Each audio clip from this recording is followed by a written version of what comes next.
स्वागत है आपका बी न्यूज नेशन में। मैं हूं आबिद हुसैन शेख। बारिश का कहर, घर से सोना रुपया और सामान बहा ले गया पानी। लोग जिंदगी भर की कमाई लगाकर अपने लिए एक खुशियों का घर बनाते हैं, जब कुदरत के तेवर बदलते हैं तो सब कुछ बहाकर ले जाता है। ऐसी ही एक घटना आज बीजापुर में घटी है, जहां 1 घंटे की जोरदार बारिश में कन्नार नगर बस स्टॉप के पास बैतुल मुकद्दस मस्जिद के करीब मुश्ताक साद बच्चे नामी व्यक्ति के घर में बारिश का पानी बेकाबू होकर कंपाउंड को तोड़ते हुए घर में घुसकर 1.25 तोले सोने का जेवर, 6,000 रुपया और खाने का सामान बहाकर ले गया ये पानी। इसका जिम्मेदार आखिर कौन? आप किसको ठहराएंगे इसका जिम्मेदार? कुदरत के आगे इंसान तो बेबस है। क्या इंसान भी कुदरत के साथ कर रहा है छेड़छाड़?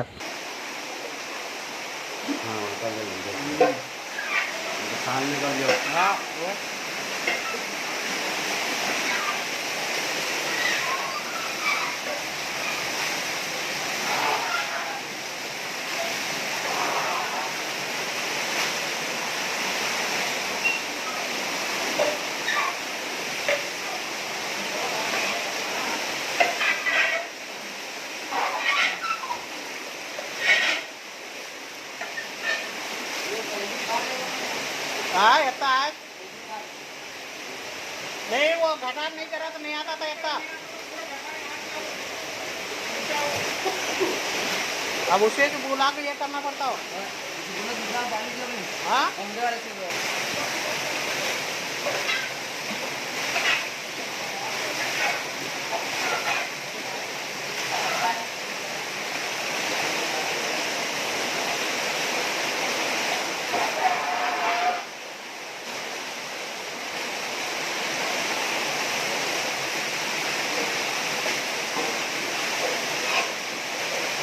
मैं मुश्ताक अहमद साद बच्चे बोल रहा हूँ कन्नार नगर से। यहाँ मेरे ये दीवार फुट को पूरा पानी अंदर घर में घुसे है और मेरा नुकसान बहुत है। पुलिस स्टेशन गए तो भी म्यूनसिपालिटी कंप्लेंट जो कर रही और कंप्लेंट पकड़ रहे नहीं कौन भी।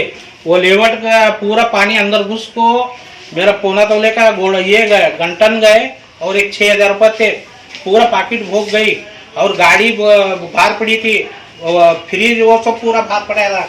घर के सब अंदर ला के रखे थे। यहाँ हालत देखो सब पूरा। कौन भी आको ये कर रहे नहीं और मेरा कंप्लेंट भी पकड़ रहे नहीं कौन भी। वो कंप्लेंट पकड़ रहे नहीं क्या नहीं, देखो कौन भी आको ये पूछ रहे भी नहीं क्या नहीं। लेवट वाला भी कंप्लेंट जो कर रहा है, कंप्लेंट वहाँ लेने तैयार में। मैं जननगर पुलिस स्टेशन गया था, वहाँ पुलिस स्टेशन में भी कंप्लेंट नहीं पकड़े। म्यूनसिपालिटी जो कर रही वो कैसा करना, तुम्हें थोड़ा क्या भी इंसाफ दिला मुझे। और खबरों के लिए देखते रहिए बी न्यूज नेशन।